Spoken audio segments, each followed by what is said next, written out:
Let's get really good at it. I'm like, let's perfect this before we expand. Like, Yes. let's get this thing running like a well-oiled machine before we put it. Because then you do something else, you're like pulling away from what you can be pouring 100% into.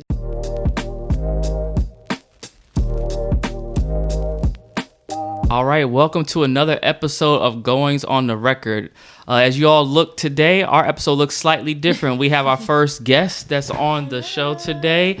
We want to introduce you to our Director of Marketing for Done Dissertation, Keri Henderson. We're going to talk all things marketing today. So, Keri, we appreciate you stopping through. Hello, friends. Hey. So we have these conversations all the time. Y'all probably see it on our social media, but we're usually at the dining room table just trying to figure out what are we doing for our next launch and all these things. But we wanted to provide opportunity for you all to, get some understanding about the importance of marketing in your business. And so we had to have the expert on marketing. She is the expert. Yeah, for sure. And just real quick before, I turn over to Keri to talk about some of what she does, just of how we started working with Keri. So at one point, it was 2021. Mm-hmm. At this point, I'm, trying to do the videos and show up online, but I'm also doing the editing of the videos, writing all the captions, doing all of these things, right? Trying to get the business going. And I was burnt out. So at that point, I was trying to write for tenure. And so I had all these things kind of going on at the same time. But every time Keri would come by the house, she'd be like, what are you doing? I'm like, well, I'm working on this social media stuff and doing the videos. And she was like, oh, why don't you do this? Or you have so much content already. You did all these lives that you previously recorded. Why don't you repurpose them? I'm like, what you talking about? She's like, oh, just cut them up. I'm like, are you interested? Like, well, you didn't even ask me though. You were just like, so you're going to do social media. Yeah, I was like, you need to do this. You need to do this. You telling me what to do. Let's do it. I think we got to go all the way back to the beginning because people don't know that Keri and I for sure. have known each other since we were in diapers. Literally. So Keri is like my oldest, best friend. And so we've always had that friendship and that relationship, and she's been part of the family. And she actually went out to California to pursue her ambitions in styling and was very successful. And in building her own business, learned a lot about the marketing side and has her degree in marketing. So when he says she would come back, she was truly bi-coastal. She would come back home all the time to the East Coast. And so we would always, every time she was in town, we always have dinner.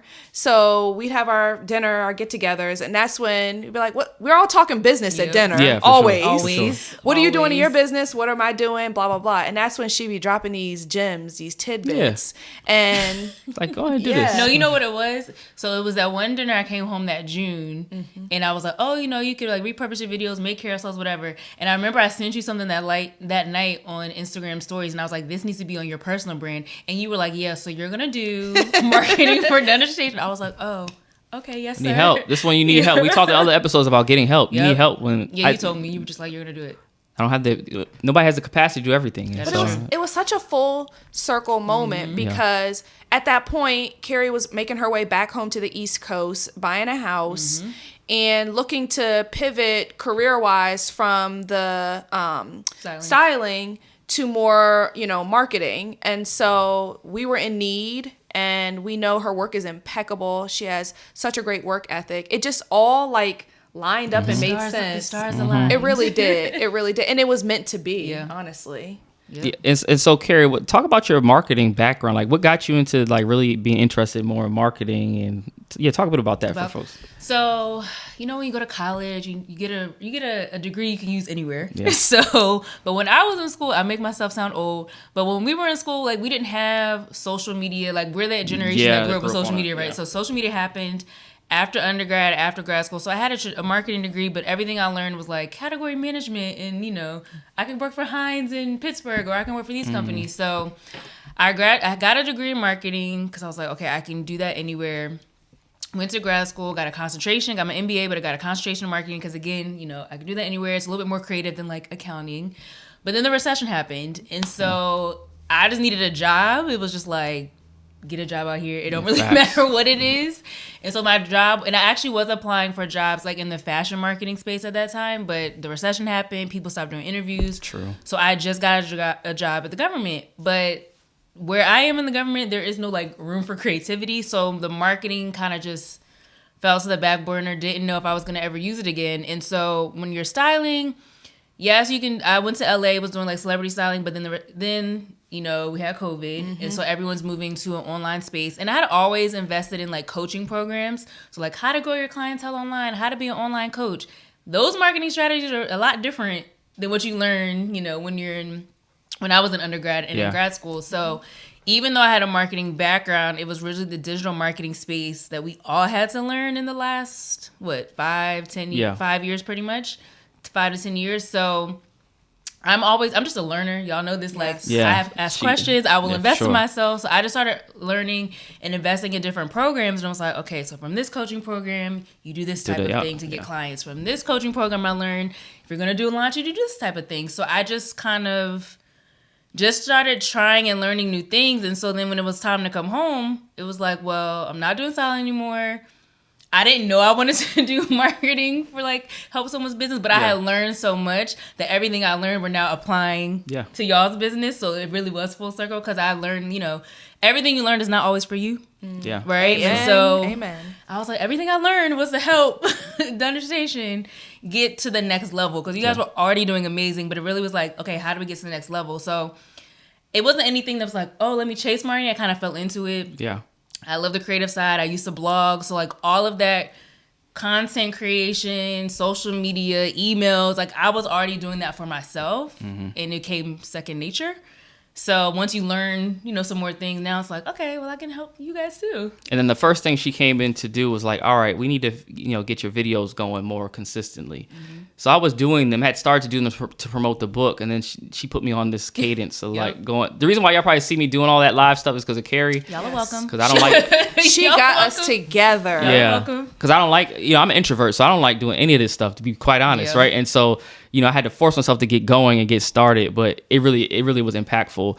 But why should people, because I think a lot of folks, especially people like me, introverted, why should they do video? Like, why is video so important to the marketing strategy? Well, everything is video based now. Y'all know, like, Instagram used to be photos, then TikTok came along, and TikTok is all videos. Now Instagram wants to do reels, and the algorithms on these platforms are all leaning toward video. So most people use social media to promote their business. So if you're not using video, one, you're missing out on an opportunity to be seen.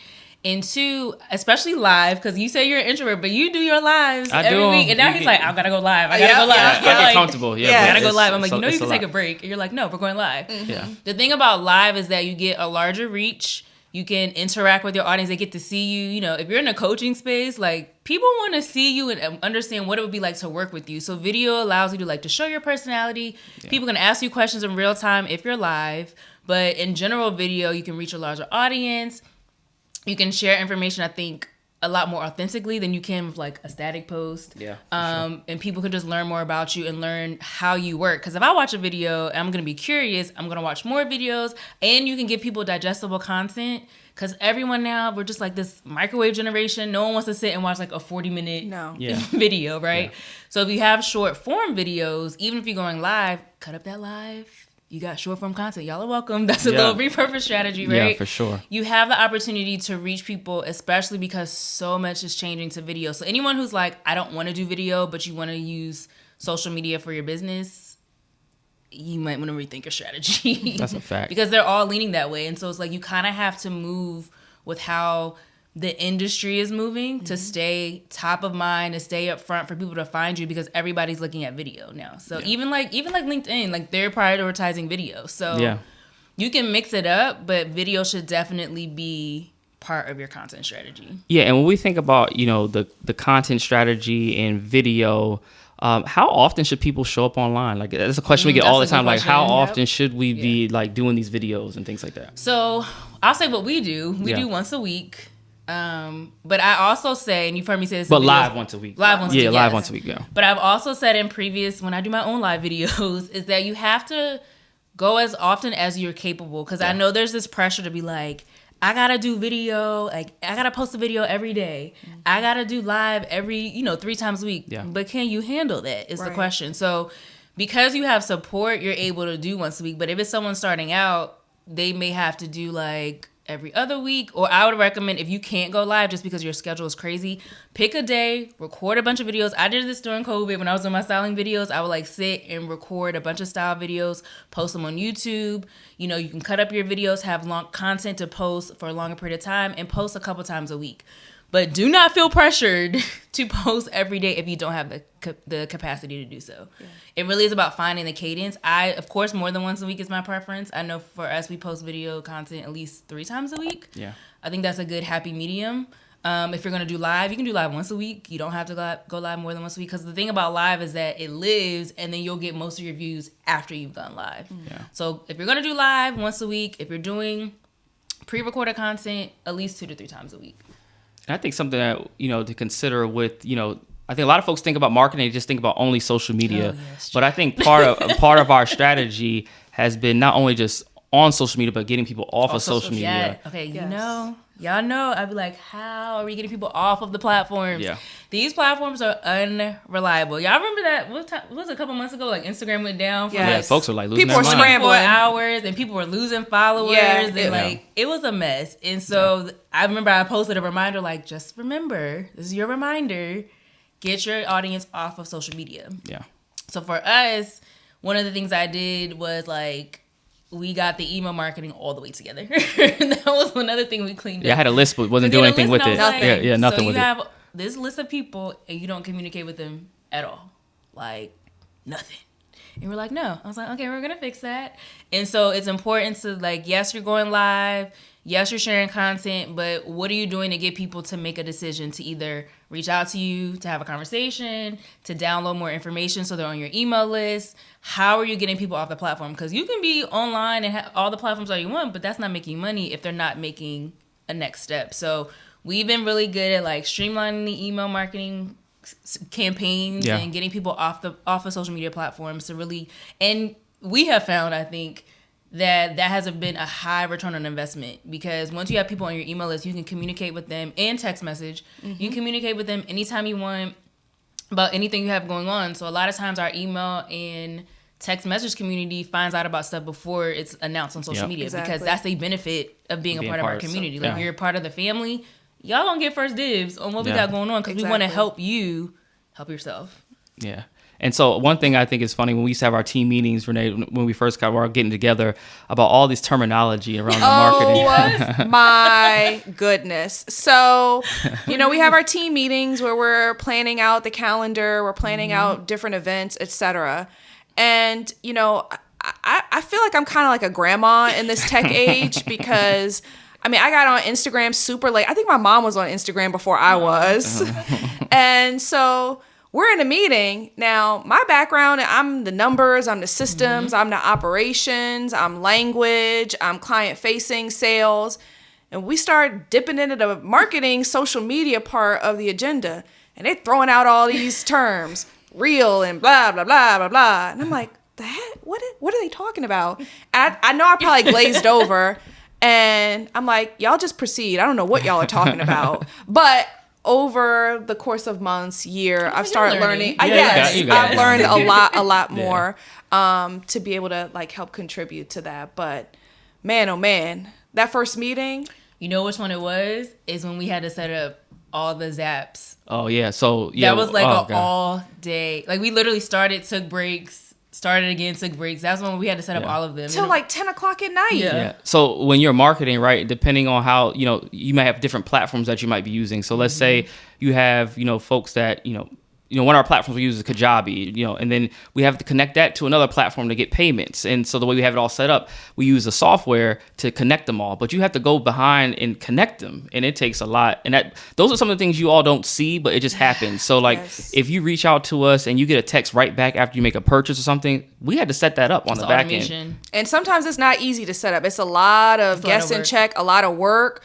a lot of calling, a lot of just trying to figure it out so it's streamlined so folks can have a good experience. But to touch on that, that's a benefit of having all your stuff set up though. Like if you're doing marketing, is to have a system, have systems, not even one system. Like yes, we all have our functions, but we also work together. Like we'll talk about, okay, on the front end, if someone joins the list, what is the automation? What email do they get? They go through a whole email sequence to learn about us, right? But then if someone applies for the program, we on the marketing, I'm like, okay, so we got to know where we found them. So we have questions, we have an application, but there's an automation set up in the back end so that they also go through a journey. So when you hear marketing, you always feel like, oh, social media content, but there's also the back end to make sure your customer journey is a smooth one from the time they join your list or they apply to the time they become a client, and when you offboard, because that's still part of their journey. So part of your marketing strategies also make sure you have your automations and all your systems set up so that you have a smooth transition from like one phase to the next. Absolutely. And let's talk about too, for a lot of folks when they're starting their business or they have things moving, moving forward, what's the importance of having like a launch strategy? Because I think some people say if I make a post and I say buy my product, it's a wrap. Everybody's gonna buy everything, but we just know that's not the case. So, don't work that way. so what about the launch strategy? Yeah, and just launching. So I think. Well, here's the thing about the launch though, because we've discovered this, like all launches are not the same. No. What you'll learn is that a lot of people are teaching like, oh, launch your program and follow this strategy, but it really comes down to like who your customer is, what their needs are, where they're on their journey. But the benefit of a launch strategy is that you can talk to your customer at different phases of awareness. So that's something that we're really big on, because what a lot of people think is like, oh, if I have an offer, they will come. Mm-hmm. But one, it may not be something they need. And two, most likely, they probably don't know that they need it. Yeah. So the benefit of a launch strategy is that you kind of nurture your target audience to tell them like what they don't know about themselves. You identify the problem, so they're like, oh yes, you're talking to me. Like we have people all the time, like you were speaking to me. Directly to me. We had somebody do it yesterday. This past week. Yep. Like this live is speaking directly to me. I'm going through this right now because we know who our audience is. So by the time you're ready to launch and sell your offer, you want to have enough time to like really nurture that relationship. So when it's like, okay, because we have a webinar coming up soon. Mm-hmm. We have done enough to know who our audience is and how to speak to them. So when that comes up, there will be people that sign up for it because we've nurtured the relationship for months. Yep. And so when you're doing a launch, you can't just post and be like, all right, guys, today I'm offering this webinar, or I'm opening up my program for this, without nurturing the relationship, talking about one, who you are and why they should trust you, but two, speaking to your audience, because your content is not about you. It's about the person that you're talking to or the person you're trying to reach. Absolutely. So your launch strategy, sometimes they're 2 weeks, sometimes they're 3 weeks, sometimes they're 3 months. Yeah. Depending on the caliber of clients, depending on the cost of your program. But whatever you're launching, you always want to go through the different phases of awareness of your audience so that you're because everyone's at a different stage in buying. Like some people like, I know I need help, but I don't know what it is that I actually need, right? So you're speaking to them. And then someone else is like, oh, I know I need help and I know this is my problem. And then someone else is like, I need a solution. Where I sign up. Where are they? Where is this person that can help me figure out this problem? So when it comes to the launch strategy, you always want to speak to the different phases of awareness that your potential client is going through to reach them. Mm-hmm. So when you are ready to launch, they are ready to buy your service or your offer. Yep. And so one thing I want to talk about is just where should people actually be doing, if they're using social media as a tool to market, which platform? That's always another question. That's such a good question. What platform? And we've gone through a journey, but what would you recommend for folks? When it comes to what platform, that comes down to knowing who your audience is, right? Mm-hmm. And so if you're doing it solo, I recommend starting with one platform, but understanding where they are. So I'll use us for an example. I think you were doing mostly Instagram and Facebook. Yeah, Facebook, yeah. But then anytime you would post on LinkedIn, like someone would send him a message. And so I'm like, in my spirit, I was like, let's go LinkedIn. Your audience is on LinkedIn, and LinkedIn has a different level of reach that I don't think Instagram and Facebook has, because anytime if I like somebody's post, anyone I'm connected to on LinkedIn will see that I liked his post or liked your post, right? Yeah. Mm-hmm. And so when it comes to your audience, though, but your audience may not be on LinkedIn, they may be on Instagram, they may be on TikTok. Your job is to determine which platform they're on, start there first, like perfect that first, and then you can spread your wings. Because some people will say, oh, only do one platform. Some people will say it's better to do less quantity and expand. I don't think there's really a right answer. I think it's really a test. Understand where your audience is primary first, and then you expand. So that's kind of like how we did it. We were doing Instagram, Facebook heavy, and now we kind of switched it, and we make sure we always post stuff on LinkedIn, but it may not be on Instagram or Facebook. Right. So it just depends, but that's part of your exploring and customer journey and figuring out who your target audience is, and all of that is testing. Like you may have to test on every platform, and like, okay, every time I post I get the most engagement on LinkedIn, so let me go heavy on LinkedIn, or I get the most engagement on Instagram. But there's no one size fit all. But once you figure out the primary, then it's okay to expand, because you do want to be able to reach people in multiple areas. And so, Keri, what do you see folks doing out here on these internet streets that they shouldn't be doing in terms of their marketing? Like, are there some mistakes that you see folks making? You're like, please don't do that. Because I want to help our audience, because we don't want y'all to do these mistakes. Well, one, I would say know who your audience is before you start posting. Because I had someone reach out to me and they needed help, but they weren't clear on who their audience is. And so then you're just like posting to the wind and just hoping something works. Another one would be, don't be in the comments of other people's posts promoting your offer. Like, that's just social media etiquette 101.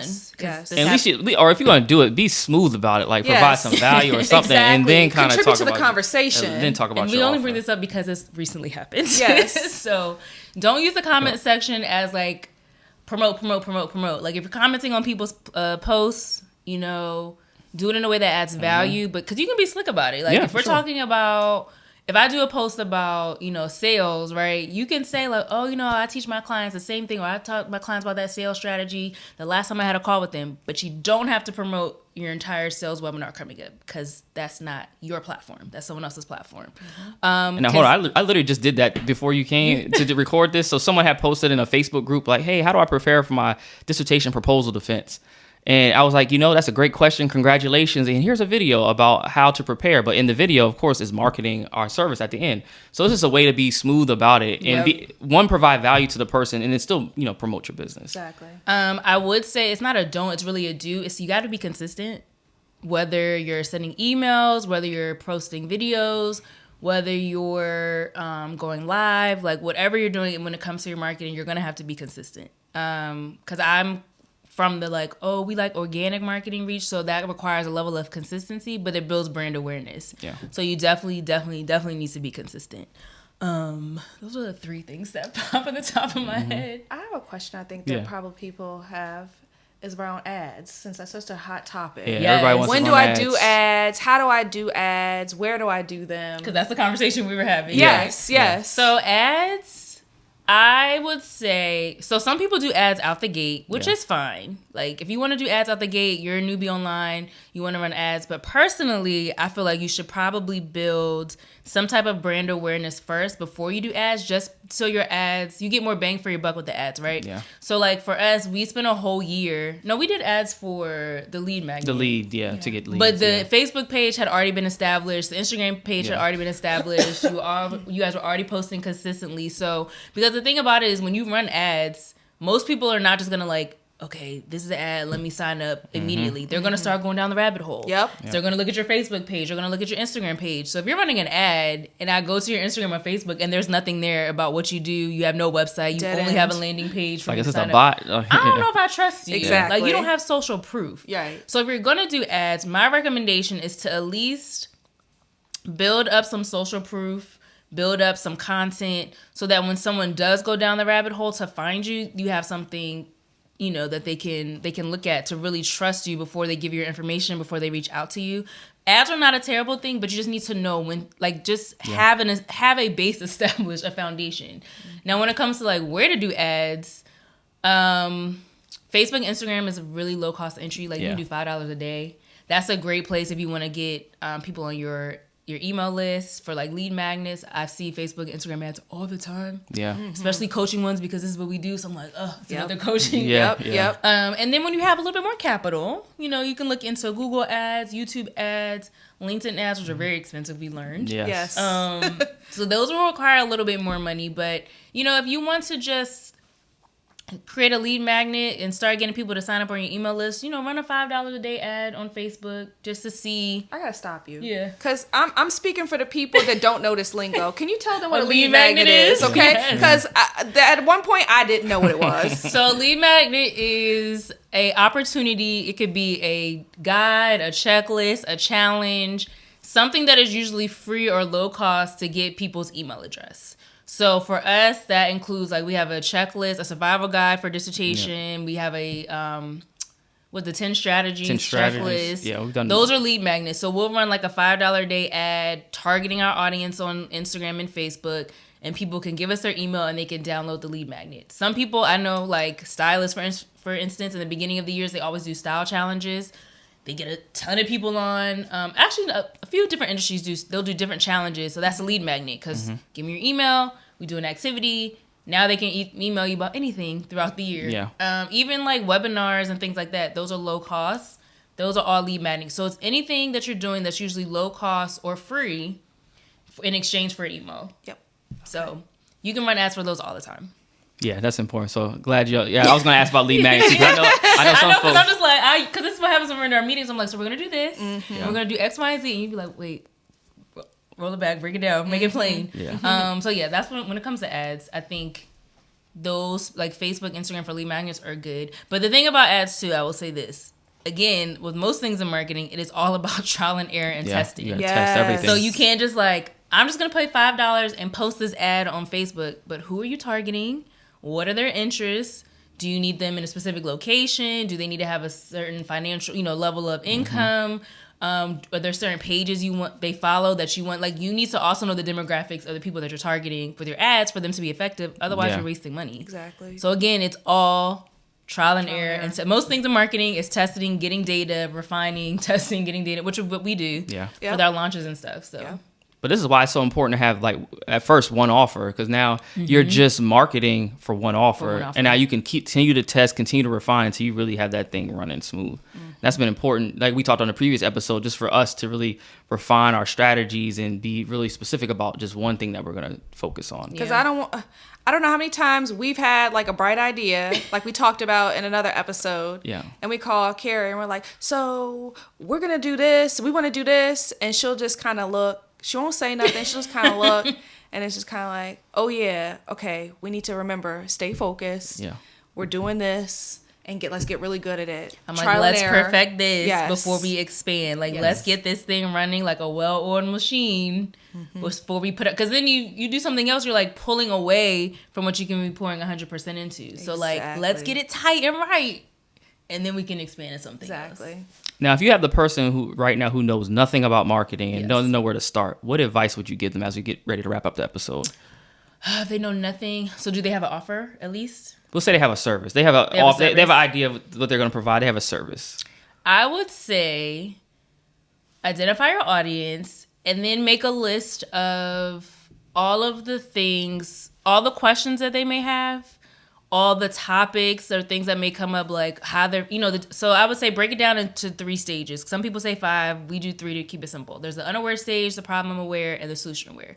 So if you have one offer or one service, I would say make a list of all the things your audience doesn't know related to what it is you help them solve. So like for us, if you're a student, okay, there's going to be certain mindset things that you don't know that it's subconsciously they're there, but no one's called them out to you. Yeah. So make a list of all those things. When it comes to like a problem aware phase, make a list of all the problems that your ideal client is aware of, but they just don't know how to get help. Make a list. Solution aware. Make a list of all the things that they would be looking for. Not necessarily your offer or service, but what are they looking for to solve their problem? And then I would say either go live or pull out your camera or your phone. Like, y'all really just need your phone. Let's be honest. Yeah. Like, these phones are like, they're really good. They work great. Pull out your phone and record long-term or short-term videos, because now everything's a reel. If you're not on YouTube, get on YouTube, because YouTube Shorts is a thing. Yeah. And just speak to those different areas and start posting that related to your service. Like, just share information that you know in that area. And then, of course, always offer your service or to book a call with you, because you still want someone... Still trying to make money. Still trying to get clients. Exactly. But I would start there. It's like identify all of the different things that your client is going through and start making. And it could be videos, it could be static posts, it could be quotes. Like, just start making content around that, and then pick one platform where you think they are the most and start going all in. So like me personally, because I'm tired and I have like 11 jobs, it feels like, right? I'm focusing on like being more visible on LinkedIn. So, like, I'll post about marketing stuff on Tuesdays. I have a newsletter, like a culture newsletter, so I may post about that on Thursday. So I pick that platform as where I'm going to go most in when it comes to certain content. So once you do that, lay out different topics, break it up, record your videos, make some content around it, pick one platform and go all in to start. And then you can start refining and you'll start getting the responses. And then as people message you or ask questions, take note of that, make a video about it. Yeah. Someone else might ask questions, take note of that, make a video about it. If you see content online that related to your service, spin it and make video or content about it. I mean, I think that's a great place to start. And the second place, and it sounds like a lot up front, but once you have it in place, it makes sense. The second thing I would do is determine or create a lead magnet. I wouldn't say a challenge right now because that's work. Like, challenges are work. Yeah. Mm-hmm. But I would say create some type of free download, post it on your Instagram story, or your Instagram bio, your LinkedIn page, Facebook, wherever you are, YouTube content. And if you don't have your offer just yet, or you're not like comfortable selling that yet, start promoting your lead magnet. If you don't want to spend money on ads, if you just want to like start getting your name out there, start promoting your lead magnet to get an email list, because you need an email list. Yes. So I would say email and start creating video around topics related to your service. That's perfect. And as we wrap this thing up, where should people, go to find you and learn more about what you're doing? Well, they can find me at KeriHenderson.com or on LinkedIn if you want to talk all about marketing. But if you go to KeriHenderson.com, you can find all the things that I'm doing. And tell them real quick about the Kickback with Keri. Thanks. We're doing a little plug. Okay, so the Kickback with Keri is my platform where we celebrate culture, discover new brands, and curate community through my online newsletter and in-person events coming soon. We're working that out right now. So if you guys go to KeriHenderson.com, you can also join the Kickback and you can get the next issue of the newsletter. All right. Thank y'all so much. If you have any questions, let us know in the comments. And that will wrap up another episode of Goings on the Record. Thanks for watching. See y'all. Bye.